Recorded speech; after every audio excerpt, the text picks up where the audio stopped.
ብዙዎቻችን ራሳችንን የምናየው በድክመታችንና በውድቀታችን መስታወት ነው። ነገር ግን አእምሯችሁ እናንተ ከምታስቡት በላይ እጅግ ጠንካራ መሆኑን የሚያሳዩ ድብቅ ምልክቶች እንዳሉ ያውቃሉ?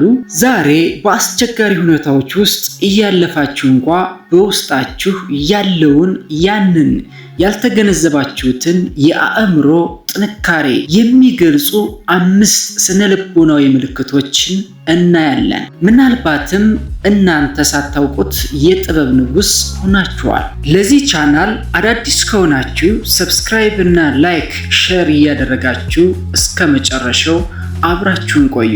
አንደኛ፣ ስሜትን የመቆጣጠር ብስለት።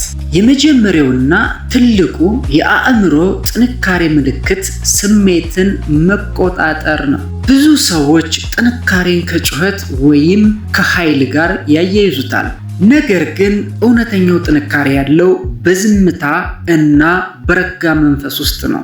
አስቸጋሪ ነገር ሲገጥማችሁ ወዲያውኑ ምላሽ ከመስጠት ይልቅ ቆም ብላችሁ የምታስቡ ከሆነ እናንተ ከምታስቡት በላይ በሳል ናችሁ። ስሜታችሁ እንዲመራችሁ ከመፍቀድ ይልቅ እናንተ ስሜታችሁን የምትመሩ ከሆነ ይህ ትልቅ የአእምሮ የበላይነት ነው። ደካማ አእምሮ ያለው ሰው በትናንሽ ትችቶች ይናደዳል፣ በትንሽ መሰናክል ተስፋ ይቆርጣል። እናንተ ግን ይህ ያልፋል ብላችሁ በረጋ መንፈስ መጓዝ ከቻላችሁ በውስጣችሁ የማይናወጥ የአለት ጥንካሬ አለ ማለት ነው። ይህ ብስለት የመጣው ካለፋችሁባቸው መከራዎች ነው። ያሳለፋችሁት ህመም አላደቀቃችሁም፣ ይልቁንም እንደ ብረት አጠንክሯችኋል። ራሳችሁን ለምን እንደ ሰው አልጮህኩም ብላችሁ አትጠይቁ።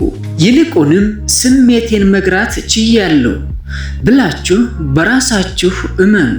ሁለተኛ፣ ከውድቀት በኋላ የመነሳት ጥበብ። ሁለተኛው የአእምሮ ጥንካሬ ምልክት ካጋጠመህ ከውድቀት በኋላ ተመልሰህ የመቆም ብቃት ወይም ሬሲሊየንስ ነው። ብዙ ሰዎች ጠንካራ መሆን ማለት ፈጽሞ አለመውደቅ ይመስላቸዋል።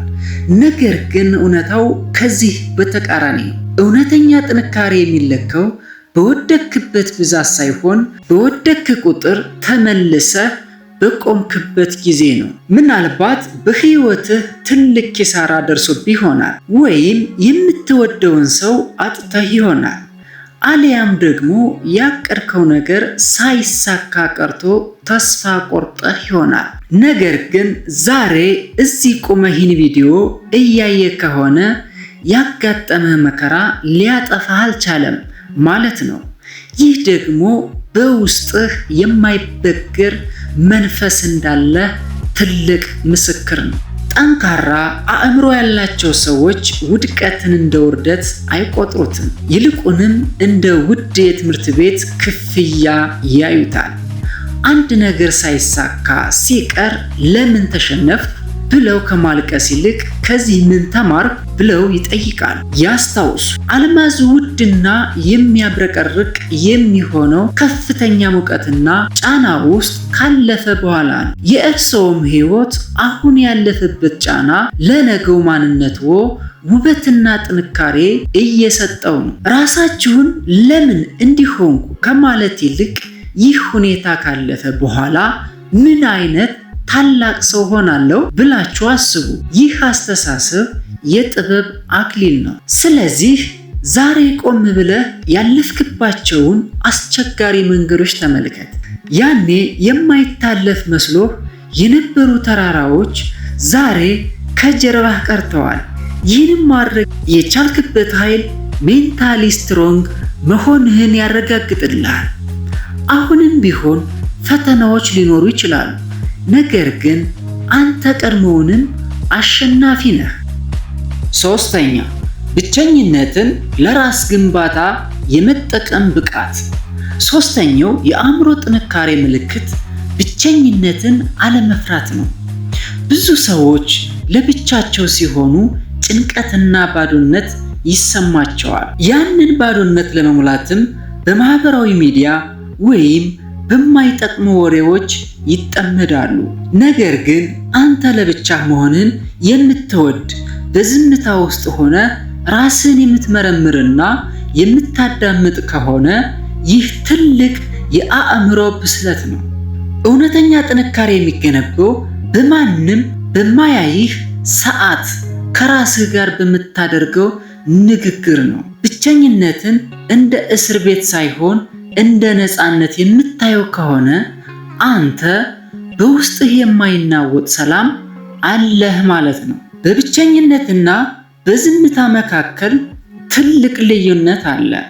ብቸኝነት የሚሰማው ሰው ሰዎችን ይራባል። በዝምታ የሚኖር ጠንካራ ሰው ግን ራሱን ይመግባል። አእምሮ የሚወልደው ጥልቅ የሆኑ የፈጠራ ስራዎችን፣ የወደፊት ራዕይህን የምትቀርጸውና የውስጥ ቁስሎችህን የምታክመው በዝምታ ውስጥ ነው። ይህ የጥበብ መንገድ ብልህ ሰዎች ሙሉ አቅማቸውን እንዲጠቀሙ የሚረዳ ትልቅ መሳሪያ ነው። ስለዚህ በሚቀጥለው ጊዜ ለብቻ ስትሆን እንደተረሳ ወይም እንደተገለልክ አይሰማህ። ይልቁንም ያንን ጊዜ ራስን የምታውቅበትና የምታጠናክርበት ወርቃማ እድል አድርገህ ተመልከተው። ራሱን ማሸነፍና ለብቻው መቆም የሚችል ሰው ዓለምን ለመጋፈጥ የሚያስችል ብቃት አለው። ቆም ብለህ አስብ። በመጨረሻው የዝምታ ጊዜ ውስጥ ምን አዲስ ነገር ተማርክ? አራተኛ፣ ለውጥን የመቀበልና የመላመድ ብቃት። አራተኛው የአእምሮ ጥንካሬ ምልክት ተለዋዋጭነት ወይም ፍሌክሲቢሊቲ ነው። ብዙ ሰዎች ጥንካሬ ማለት እንደ ድንጋይ ደርቆ መቅረት ይመስላቸዋል። ነገር ግን እውነተኛው ጥንካሬ ያለው እንደ ውሃ ተለዋዋጭ በመሆን ውስጥ ነው።